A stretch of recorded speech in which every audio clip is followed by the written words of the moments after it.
Sure, kind of where's your team excited? What they're doing? Yeah, I think so, Dana. You know how it is. It's kind of like the night before Christmas for our guys and really all of college basketball fans. Our kids have put a great amount of time into the off season of getting better, not only individually but collectively. So we're anxious to get out there and actually play somebody where it matters. Of course, we got the 3 games in the summer, and you get your 2 scrimmages, but it's so much different when you get out there in front of fans, and so we're excited.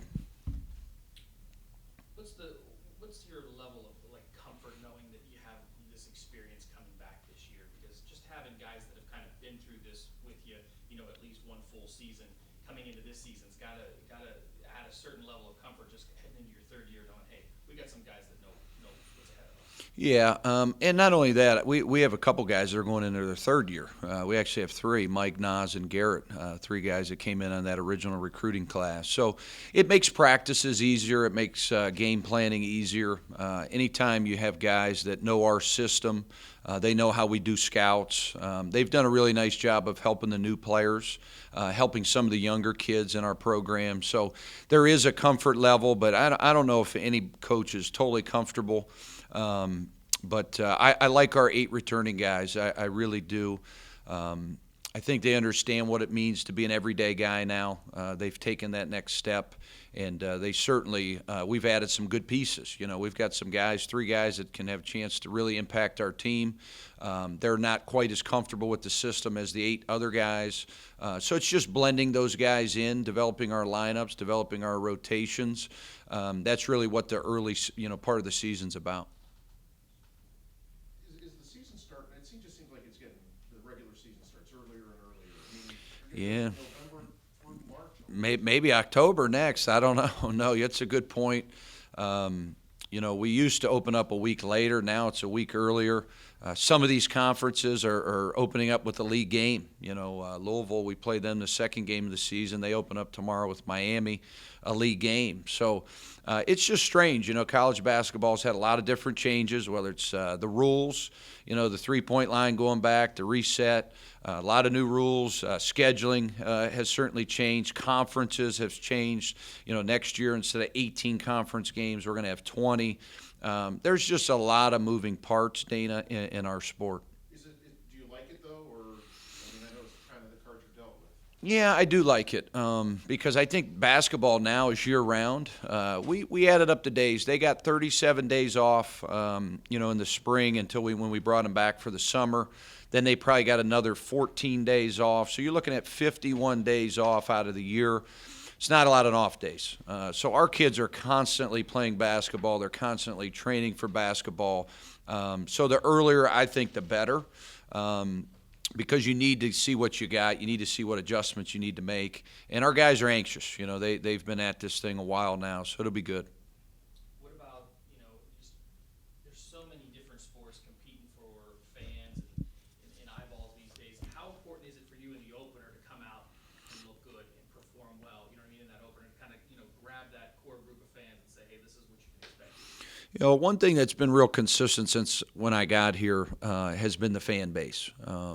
We have been back-to-back years in the top 4 in the conference in attendance. So I think our fans understand it is a process to becoming an elite program, to becoming a program that has a chance to compete with the upper half. So they've been very, very patient with us. I think our players want nothing more to bring a championship to the city of Youngstown, to be really, really good in men's basketball. So I think first impressions mean a lot. There's no doubt about it. But I think our city understands that, if our guys play hard, they play together, they communicate, they make the gritty plays, our fans are going to come. I expect a great crowd tomorrow.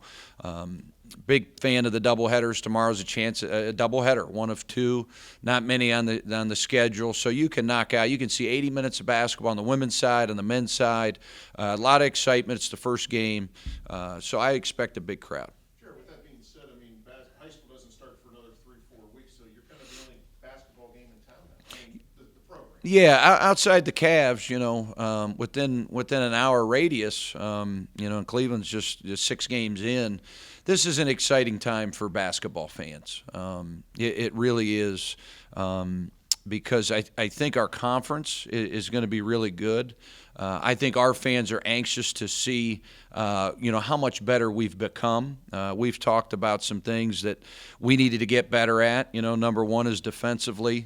Team-wise, we want to become a better defensive team. Number two is our fouling situation. We want to become a more disciplined team, keep people off the foul line. And then we wanted to continue to develop our bench. And I think those are three things that we've done a really nice job in the offseason to try to get better. People ask all the time, well, what's the strength of your team? To me, it's our depth. We're not a team that has one single piece. We're going to be a team of guys that, number one, we're going to reflect the city of Youngstown. We're going to be very, very tough. We're going to be a very connected team. And then I think, we're going to make winning plays this year. We made a lot of winning plays during that stretch, Dana, that you saw when we won 6 games in a row. We won the second most Horizon League games in league history since we've been in the league. We want to take the next step, and I think that starts tomorrow. Do you feel this is your best team in your 3 years? Yeah. What gives you that level of confidence? Because obviously when you came here, you talked about championships and it being a process. It's not an overnight thing to turn a program around. What makes you think this is your best and most realistic shot to achieve a championship? Well, I think what you said in the beginning, when you asked me about the 8 returning guys, anytime you have that continuity, these guys have played in every venue in the country. They've played at Power Fives. They've played at every Horizon League venue. There's only 3 guys that haven't done it. So there's nothing that we're going to see on our schedule that we haven't faced. So that's why I'm pretty confident that this team is ready to make the next step. Just real quick. Yeah. You're going from Teal. Yeah. To Louisville. yeah.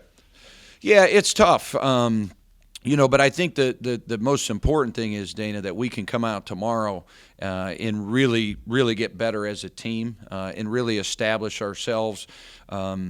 We don't look at any opponent as inferior. Every opponent's going to come in here and try to win.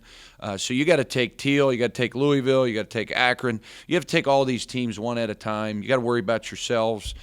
So we're certainly not looking ahead at all. You only get 31 opportunities, as I always tell our guys. You only get 31 guaranteed games, and then of course you hopefully get one in the tournament. So it starts tomorrow with trying to establish some of our habits that we've created here the last 6 months. Does the Louisville game kind of give you a measuring stick because of where they are?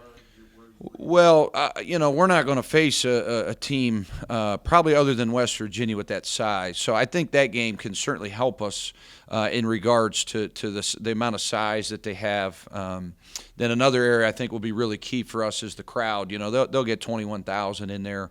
It doesn't matter who they're playing; they're selling the game out. So from an environment standpoint, it's going to be really good. And then I think our kids, anymore, guys don't really pay attention that much to rankings and conferences. And is it going to be a huge challenge? Absolutely. There's a reason they were picked number 5. They're probably one of the at least top 5, maybe top 10. I don't know where, depending on whose opinion. But they're one of the greatest college basketball programs of all time. So that's a challenge in itself. But it's also an opportunity that most of us don't get. So I don't think our kids, will certainly go into that game thinking, a David versus Goliath, or it's a challenge, like all these teams are.